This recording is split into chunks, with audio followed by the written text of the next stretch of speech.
Welcome to the Whitetail Legacy Podcast, coming in your ear holes. October 1st, we smash it 10 yards tonight. The buck we call Pickles. A south wind pushing us back to the zag. Got her stand on our backs. Set it out and see what happens.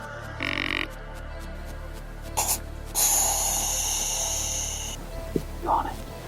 Huh?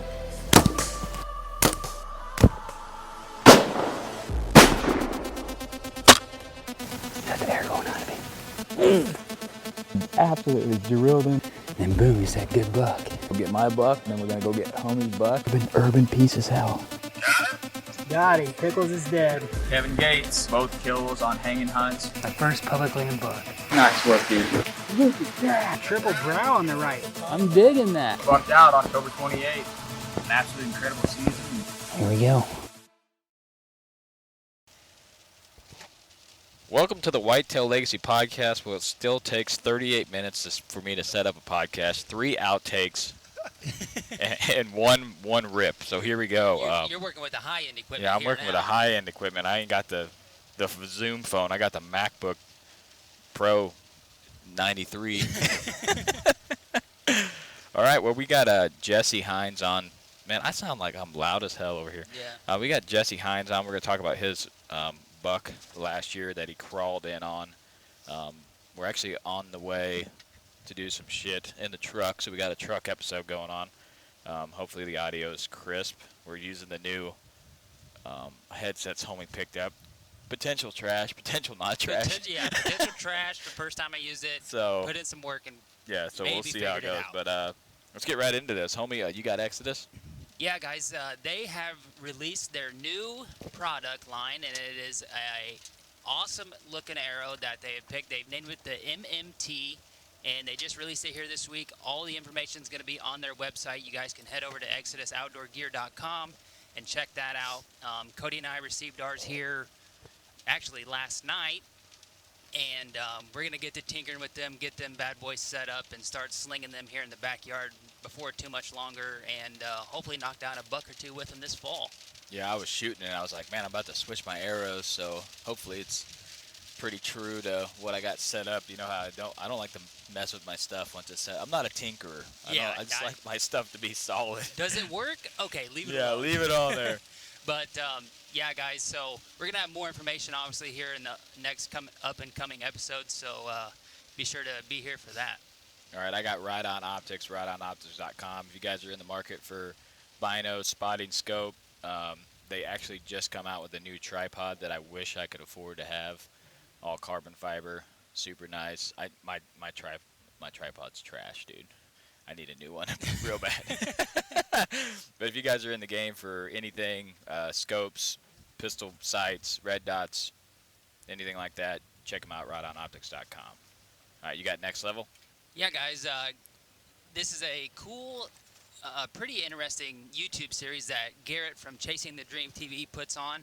I know he's done it at least the last 2 years, and I think maybe 3 years ago he did bits and pieces of it, but the last 2 years he's done a full series of running Next Level mineral and supplements, and you can see his bucks grow throughout the summer, and the name of this series is called Velvet Gains, and it's all powered by Next Level, and it's a pretty cool YouTube series to watch and see how Garrett sets up his mineral sites and maybe pick up a thing or two from him since he's been doing it here for a while. And also by running them supplements, Garrett puts in a ass load of food plots, and by using that Next Level mineral, he's boosting the bioavailability of them food plots for his deer. And he's got one hell of a system out there, knocked down an absolute giant late season last year. So guy puts in the work now and pays off later for him. That is right, man. He did have, that thing had everything. Splits, Yes. mass. It was perfect. 8-yard shot. Yeah, 8-yard shot on film. Can't get any better. All right, guys, so let's get into this. Let's. I don't have to get him on the line because he's in the back seat. In the dungeon. I know they didn't have Purple Monster this morning, so your morning is absolutely destroyed. But how you doing other than that? Not too bad. You guys, thanks for having me on.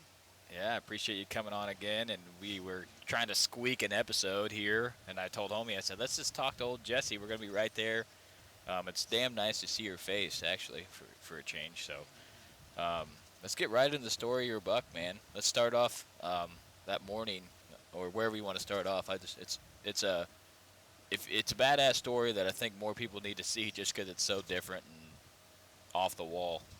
It is it's one of a kind, that's for sure. But I guess we could start out back clear way back in like 2019 when we first found the deer. So this property, Matt and I have been hunting for I don't know, probably close to 10 years or so. But in 19 we got our first trail camera picture of this deer on like mid-October, like October 15th or so. And he was there. I went back in my hard drive and found that he was there through the 20th, and then he was gone until November 15th, and then he was gone to the 6th he was gone until the 5th, and then back until he was there until the 16th, and then he was gone for the rest of the year until late season. So I don't know where the deer went after he left. We have pretty good relationships with all the neighbors around, and they didn't have any pictures of him either. So he's obviously a traveler of sorts, and have no idea where he went. Probably was like a 130-inch 9-pointer as a 2-year-old. So we saw him twice that year, and the last time we saw him was actually the night before Matt killed Fade. Him and Fade were coming across the road together, and I was behind the muzzleloader, and all Fade had to do was walk up the hill into the field. Well, I-9 was leading the pack and chose the low route and went into the field about 400 yards away. So 2 years later, I-9 got what was coming to him, and then we moved the blind, and Matt killed Fade the next night with a bow. So it ended up and worked out anyways. But yeah, that was it for 2019. And then 2020, our first pictures of him were October 26th, and he was there, and he was gone until December 21st. So he was completely out of the area. I have no idea where he went again. And then he was back on the 26th, and the last pictures we had of him that year was January 3rd. So obviously, the deer was in some sort of sanctuary that where he wasn't obviously on Matt and I's property, because we run 10 to a dozen trail cameras in there. So if he was in there, we would have had a picture of him. And then we go into 2021, and that's where things get real interesting. So honestly, the deer wasn't even on like our thoughts, because he just hadn't been there that much, and it's kind of like a back pocket deer type of thing, where it was like, if he's there, he's there. If he's not, he's probably not going to be there. So not going to really worry about him a whole lot. And I don't remember exactly what date it was, but it was either late September, first part of October. We got our first trail camera picture of him, and I'll never forget, Matt called me, and he's like, "You are never gonna believe how big this deer is." And I'm like, well, we had a few of them in there that were pretty good sized, but he sends me this picture, and I'm like, oh my god, this is the deer that I want to target. Well, I really hadn't put two and two together on what deer it was until either that night or a few days later or whatever, and I'm like, we're never going to have a chance at this deer, but man, is he impressive looking. Just a big time 9-pointer with lots of tine length. That's all we could, that's all we knew. So season went on, and we didn't really have a whole lot of pictures of him. He was there like one night through or he was there 2 nights clear through November. So it was like, okay, the chances of us killing this deer is slim to none. Not even really going to worry about him. We were hunting a deer we called Homer really hard, and also a deer we call Gordo, which is in the same property, but this property sets up weird. It's like 80 acres, but it hunts like two different pieces. There's a creek that runs down the center of it, and a mature buck will stay on each side of the property, or each side of the creek. So one will stay on one side, one will stay on the other, and 95% of the time they never cross that creek. It's weird. So we were hunting Gordo mainly on the south side, and the buck we call S10 and I9 only had pictures of them on the north. So we were hunting the south really hard, trying to kill Gordo, and really hadn't been messing with the north. I hunted it a few times trying to kill S10 because I knew Gordo wasn't going to be over there. I don't know why this property is like that, but it is, and it's kind of neat how it is. But fast forward to fast forward to November 11th, the day I killed him. You know, if you get on social media and it's like, you know, mid-November, it seems like you're the only one that hasn't killed a buck. So it's like you're starting to get down on yourself, and you're like, man, what am I doing wrong? I suck at hunting. You know, I need to figure something out because according to social media, I haven't killed a buck. You guys had killed 15 bucks by then. Good God. Cody's bucked out before November even started. Homie kills one opening day. It's like, man, we can't even get in front of one. So, November 11th, it was my first day of vacation, and we decided to go into like the kind of the bedding area. It was really windy that day. It was a west wind, so we decided to get clear on the east side of the north part of on the north half of the property. So every deer or at least what we thought, every deer would want to be on the very east side so they can scent check the whole north side of the creek without missing anything. At least that was our thought. And we get back there and nothing's really happening. It's like 7:30, and all of a sudden, like across the field, here comes this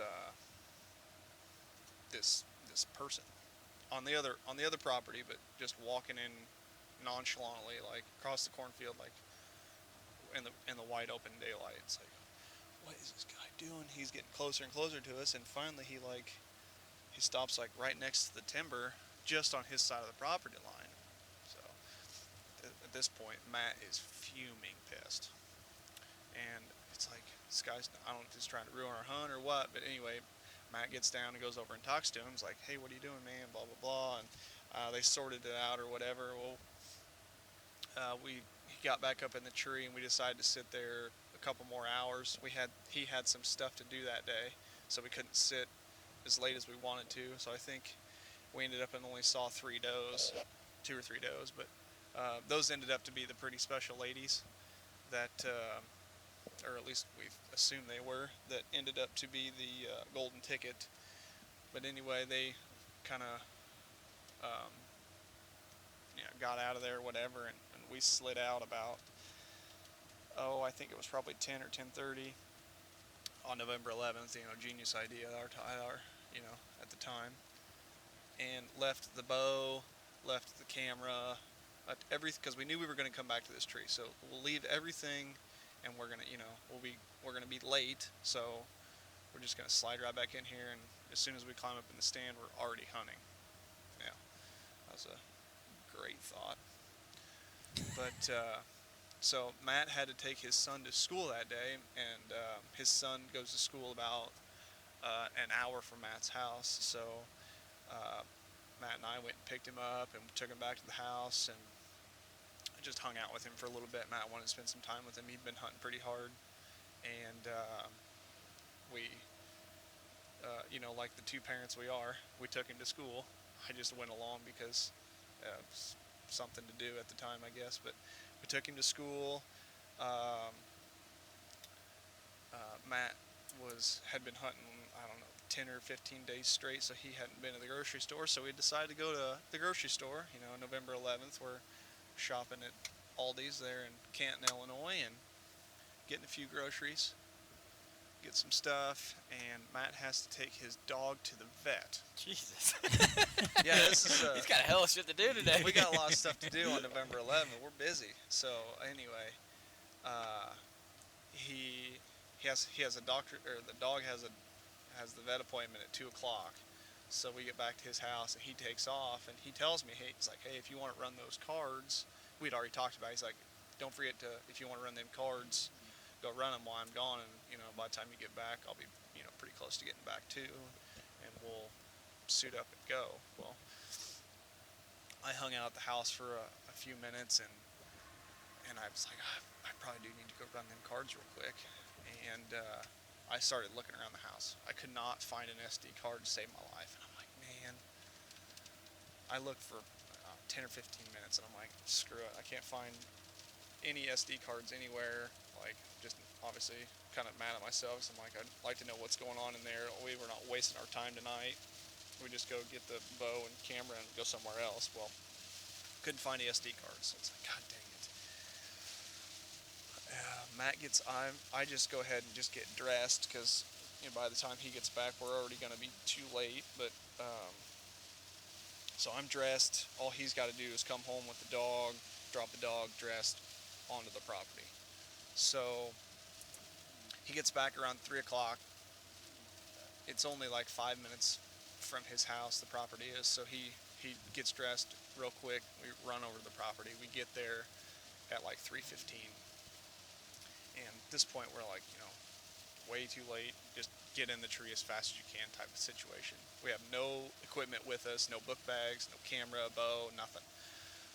So we park the truck, and we just take off walking. And the property it's an old cattle pasture, so it's old canary grass, and just all by this, like right now in the middle of June, the grass is like 8 foot tall, but November it's all laid down, so you can see clear across this property, because it's old pasture and just has a very minimal trees in it. So we just take off walking back there. You can see clear across it, and we're just like, we just got to get in as fast as we can. So we're just walking, and all of a sudden Matt just says, there's a deer back there, or something along those lines. And he says, glass them. So I pull out my binos, and I just throw them up real quick. And I'm like, oh my God, what is that thing? And I look again, I'm like, that is I-9. I cannot believe it is that deer we're looking at, because of how little we have of him in this property. And Matt looks at me, are you sure? I'm like, yes. And I gave him my binos. He goes, oh my Lord. So we're like, what are we going to do? I mean, what am I going to kill him with? I have nothing.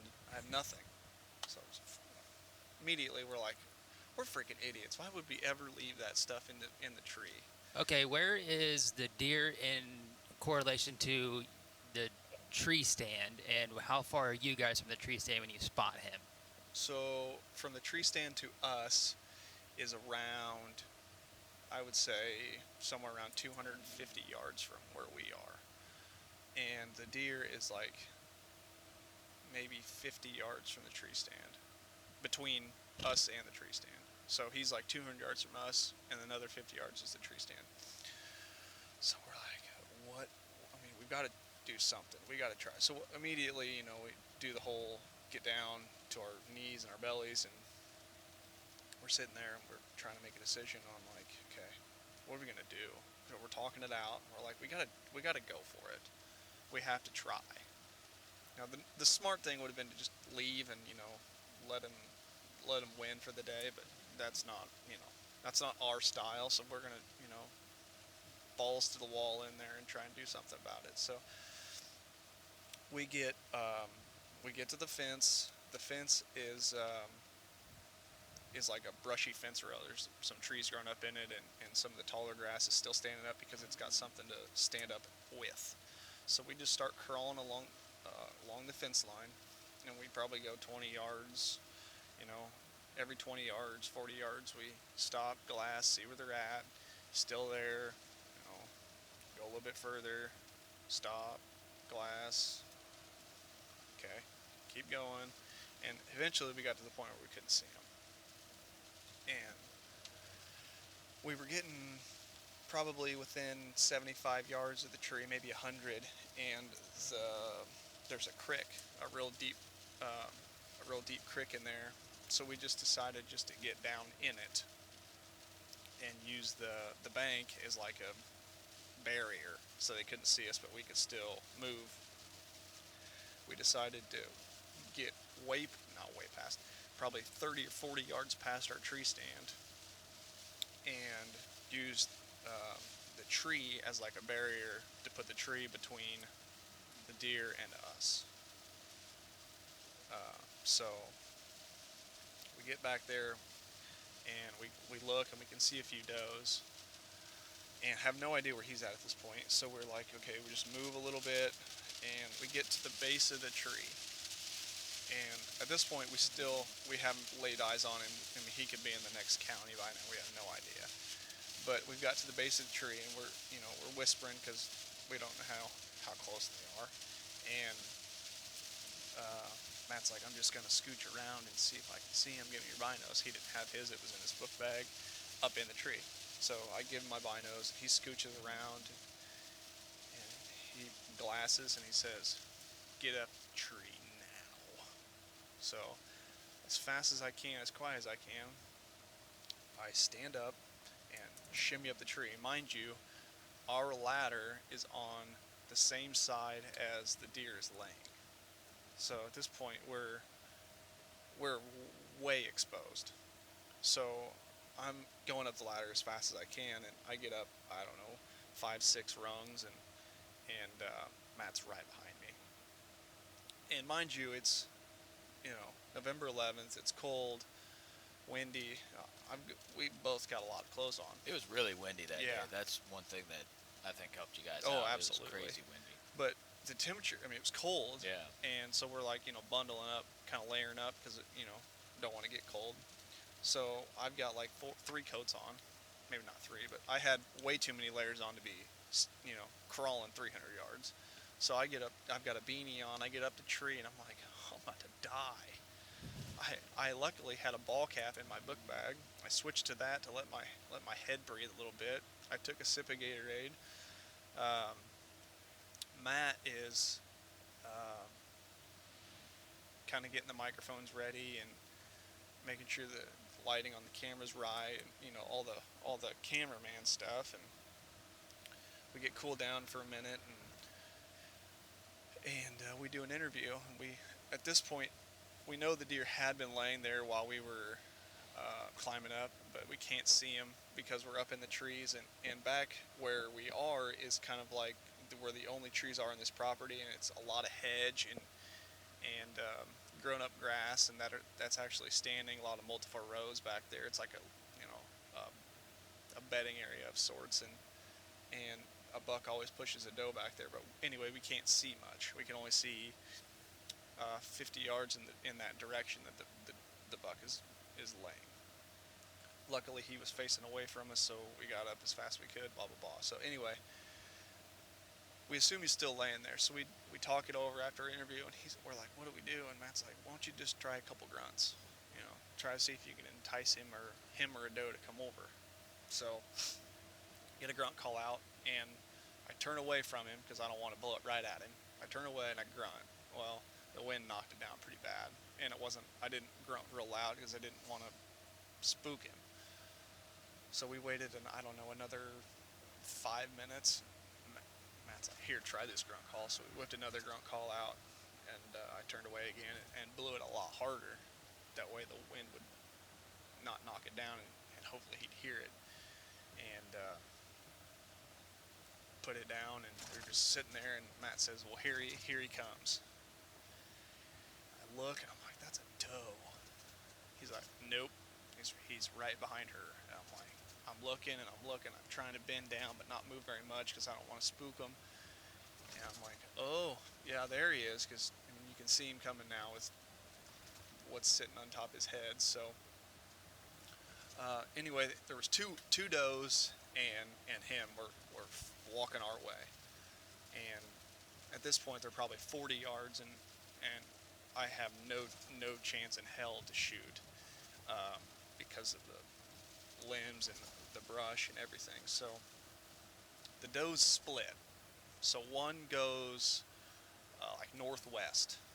They're walking south to begin with, and then for whatever reason the does kind of veered off, and one started walking like west northwestish, and one kept coming towards us. Well, she got to be right in front of us, and he has now stopped at like 40 yards, and he's like looking back and forth. Do I take the left path or the right? Which doe do I want to check? Type situation. So I've got my bow in my hand, and he chooses to begin with the doe that's walking away from us, and I'm thinking to myself, you gotta be kidding me. We freaking saw this deer. We crawled in 300 yards, got up in the tree. He's coming towards us. He's at 40 yards, and I can't do anything about it. And now he's walking away from us? What is going on? So he walks her out of eyesight, basically, which is, mind you, only like 60 yards. And lose sight of her, and I can still see him, and all of a sudden he turns around. He starts walking back towards us. Well, at this point, the doe that he's about to come check is at like 20 yards right in front of us. 20 to 30 anyway. And he's walking right towards us, and I'm like, oh boy. So he starts walking, and I'm like, holy cow, this thing is coming right. He's going to be right in our wheelhouse here in a second. Well, anyways, he walks up, and then he starts like facing us. So just on a clock, if I'm looking at him at 12 o'clock, he's looking at us at like a 6:30 or 7. So he's really quartered too hard at like 35 yards. I had ranged a deadfall that he's standing over top of, and all he's got to do is hop it, and he's got to make a decision on which way he's going to go, left or right. Well, he stands there, and he stands there, and he stands there for, which was probably only like 10 seconds, but in the heat of the moment, it feels like 4 hours. And I was like, Matt, what do you think? Obviously, I wasn't going to shoot, but he's like, I would shoot. Your first opportunity I would take. So I'm like, well, I can't shoot him now. He's literally facing us. So he hops the log finally. I'm like, holy crap, this is about to go down.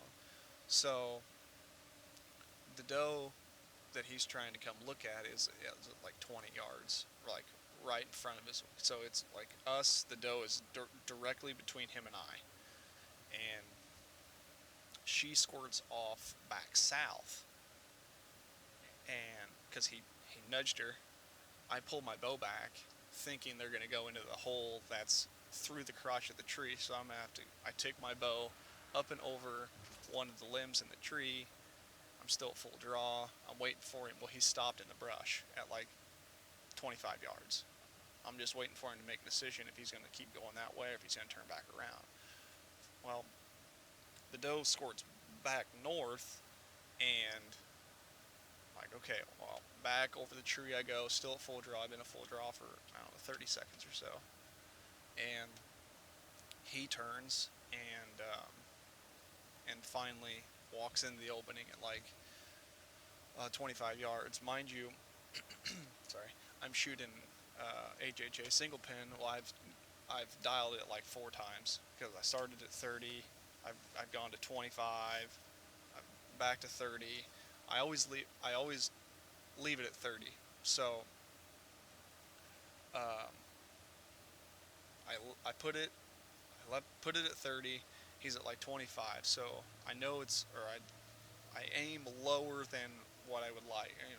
I aim low, expecting it to hit a few inches higher, and I shoot, and I hit right where I was aiming, which wasn't the worst thing because I ended up heart shot him, but it was low, and I'm like, of course he mule kicks and takes off running, and in like 3 seconds he's out of our eyesight. But I'm like, holy crap! Like, I just messed this up. Like, I'm so mad at myself. I mean, it's a giant deer, and I'm like so thankful that I had the opportunity to see him and get a shot off. But I'm mad at myself because like I think I have just wounded this animal.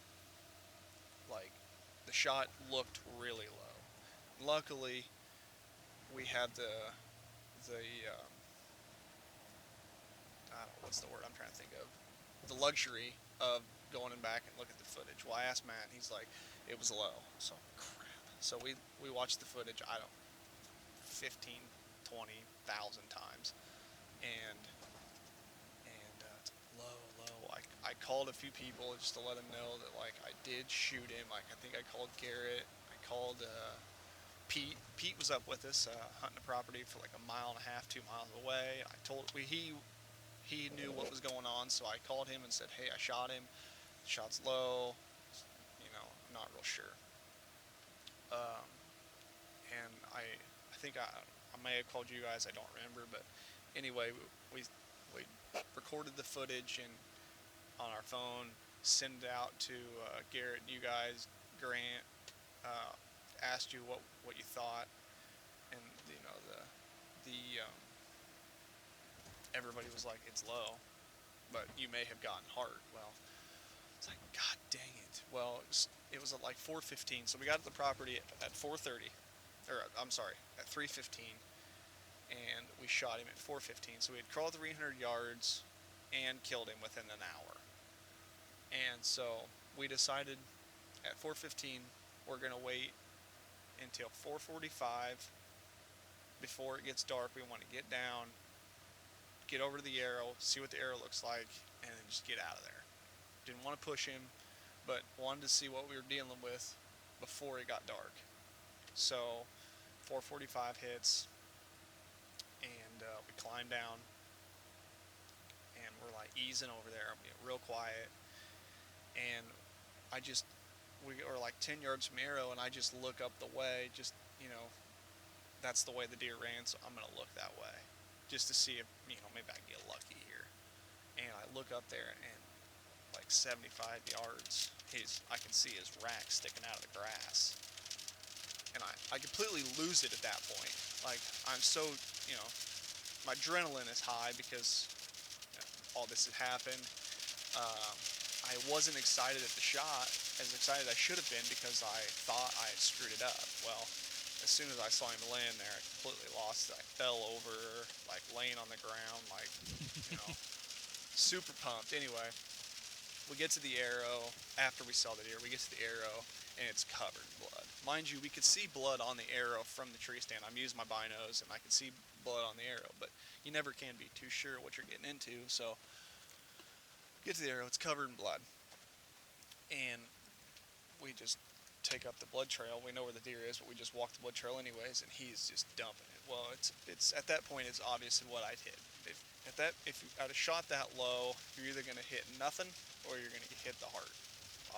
With that much blood, it was obvious. He's laying 75 yards. I'd gotten the heart shot. So got up to him and got to put our hands on a deer that we never probably, at least I never thought we'd ever kill, because just how minimal he was spending time on our property. So that is the crazy wild story of I-9. Yeah, I think, like I said, the wind helped you guys out, and then creek in between was perfect, because it'd have been different if you guys would have had your bow. You would just kill them on the ground like you normally do. Yeah. But the bow being in the tree forced your hand to try to make a plan, and like I said, it was windy. You had the right wind the whole time to be able to circle around them like that. Definitely, yeah. The wind direction it was perfect, but the speed was like, it covered our noise, what little noise we were trying to make. Yeah. That covered, and like I said, that the middle of the stalk, or whatever you want to call it, crawl in or whatever. We used that crick, and that really saved probably 75 yards, where we were able to boogie down there real quick and get around. So. If you guys hadn't left, would you think your wind would have been right the whole day? Yeah, it was true west all day. So you could have stayed in there and probably killed him out of the tree stand. I have no idea what time. We have no idea what time he got in there. We had a camera in there, but he never went in front of it. Yeah. So I have no idea. I mean, but sometime between 10:30 and 3:15. Yeah, so he was probably in the area that morning. Yep. and then found those does and just. Yeah, I was actually in there hunting the S10 buck, trying to kill him, and got lucky enough to have this deer in there tending that doe. Nice. So in 2019, Yep. he was a 120-ish 9-pointer, and then you had him a few times in 2020, and obviously we know what he was here this past year. What did he look like in 2020? Literally the exact same rack, except 30 inches smaller. So he's like right around the high 130s, 140 mark. But the rack is identical. He's got the same blade at the same point on his G2. That G4 on the one side kind of flakes out, how it kind of leans out, and it's just weird. Like, it's like going back in time, looking at the trail camera pictures 20 and then 21. It's like, ah, dang, it's the same deer. Like, literally exact same rack. It's kind of weird. Yeah. He definitely, he has it all, He's got good mass, good color, tine length, brows. I mean, he's a very special deer to me, for sure. Absolute stud. With you having the history of him the 2 years before, and him leaving and being gone for extended periods of time, do you think he just kind of come back to his summer range there for that 3-day window that everybody likes to claim that they do? Or honestly no, we didn't. I don't think so, because we never got any velvet pictures of him. It was always like after season started would be our first pictures of him. We know, we can't confirm, but we have a very, very, very good idea of where he went, and it's just across the road is a property that it's like I don't know the exact acreage. It's at least 80 acres, and it's a very good piece, but nobody hunts it. The guy that owns it doesn't own his own property. Doesn't make any sense to me at all, but that's the reason that our property is the way it is because he doesn't hunt it. And he doesn't like any of the other people around. Because we killed deer and he doesn't hunt it, so I don't know why he doesn't like us, but he doesn't get along with anybody. And we just assume that's where he went, that's where he lived, because we have a good relationship with all the other landowners, or not the landowners, but the hunters that are around the area within a couple square mile of our place. And maybe one picture here and there, but nope, like nothing. So that's our assumption, is that deer lived in that property across the road and just never left. I think that's how a lot of those bucks, people think that they're like miles away, and sometimes they are, but I think they're way closer. And the property we hunt the most, like you said, that creek's a line. There's a line there too, where bucks don't cross. Makes no sense at all. Nope. Of why they won't do it. There's like one group of bucks over here and a completely different buck over here. The properties are connected, but it's physically hunting completely different deer. Yep. So I think those deer, like you said, they find a little spot and they're like, okay, this is mine. I'm cool with this.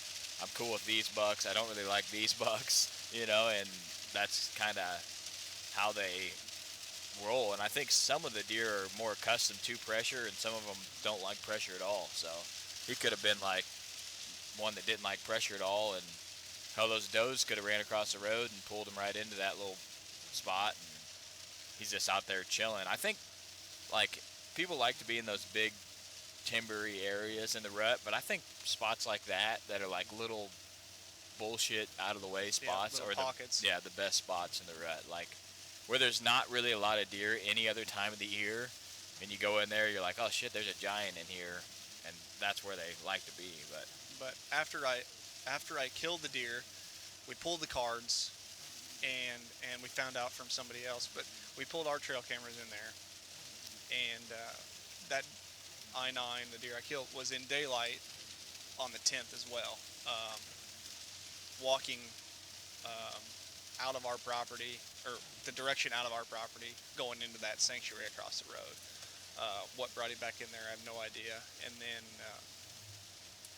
the guy that hunts to the south actually saw him the week before on our property, locked down with the doe.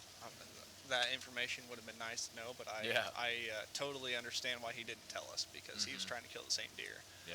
But we found that out after we killed him. So sounds like he was more. You think you run trail cams and you're catching most of what's going on, well, but I will say the side that he saw him on, we don't hunt. We leave that for like a sanctuary. So our piece is like, I want to say it's like 80 acres, but we only hunt maybe 40 of it, and then 40 of that is split into 2 sets of deer. Yeah. So you're really hunting 2 tracks of 20, because we only go past where I killed him is the farthest south we go in this place. We don't go any further. That's the sanctuary. Deer we want the deer to feel safe back there. Blah blah blah. So we don't run trail cameras back there or anything. So we wouldn't have known he was back there. But I don't think he was living back there. I am fully confident that he was living across the road in that place that doesn't get hunted. Yeah. All right, man. Well, we appreciate you telling the story. They can watch it all on Last Breath. The short version of it. I'm assuming there's a longer version coming here soon. But pretty badass. And then Matt went in there and killed one the next day at same stand, right? Same stand, same exact situation. You just took the buck off those does, and there's another buck right on that doe. We swooped the buck off the doe, and then... That's something to think about, dude. You kill a buck, and he's tight on a doe, you might want to go back in there the next couple days. Yeah. You just drug one out of there thinking, shit, I just killed my buck, but there might be a giant in there that's right back on that hot doe, especially if you can tell that if there's a mature buck that's just lingering around does. There's one that's ready or really close. He's not just in there chilling, So if you can pluck him out, I was thinking about that after you killed last year. I'm like, man, I've never tried that. After you kill one, you're just like... I don't think we have either, but it was like, You try to find that doe group again. It was the same exact wind of what we had, the 11th. We went on the 12th, and I'll tell the story real quick. We got to sleep in on the 12th. We had to take pictures, and we had to take care of the deer. We took him to the locker, and we had to wash our clothes because we had a whole bunch of blood on him from the drag out and whatever, all that kind of stuff. So we got up, took pictures, took care of the deer, washed our clothes, walking into the property at 11 o'clock. Well, we had already pre-decided that, okay, we get to this certain spot, same spot that we got to last time, we're going to be a lot smarter about this. We're going to look. We're going to look, glass up hard. Matt sees a doe laying back there. It's like, okay, there's a doe, the same doe.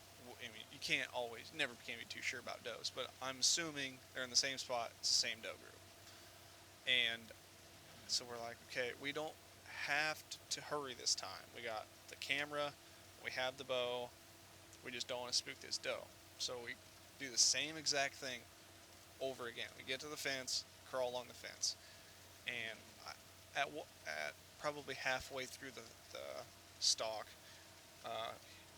he sees a buck. Well, I glass it up, and it's the buck we call S10, and it's a mature deer, not a giant scoring rack, and it's kind of like, it's one of those cool bucks that you want to get out of there, but you're like, man, I really want to wrap my tag around him, but I need to do this for the betterment of the herd and blah blah blah. So we decided whoever had our first opportunity at was going to kill him. Well, this year it ended up being Matt. Well, we get crawling down the creek, same exact thing, dump down, get in, crawl, but we take our time because we got the camera and the bow. Well, at this point we lose sight of the buck, but we can see the doe bedded up. So we get up the tree, and we're there for a few hours, and it's snowing horrible at this point, and windy, it's cold and nasty, and S10 slips in on us, and Matt ends up and shoots him at like 25 yards. So we, on back-to-back days, killed 2 mature deer out of the same tree crawling in on them 300 yards both times. Freaking crazy. You guys always do some crazy shit. Yeah, that's what we joked about. Like after we killed, it's like we can't make killing a buck easy. It's gotta be the most epic bullshit ever. Stupid situation, you know, like shooting 50 yards through open timber, standing on a dead tree. Yeah. Right. Crawling, you know, it's like we can't make it easy. Every time I hear one of you kill, I'm like, all right, what's the story? What's the story? Yeah. Jesus, we definitely make things very interesting. Yeah. We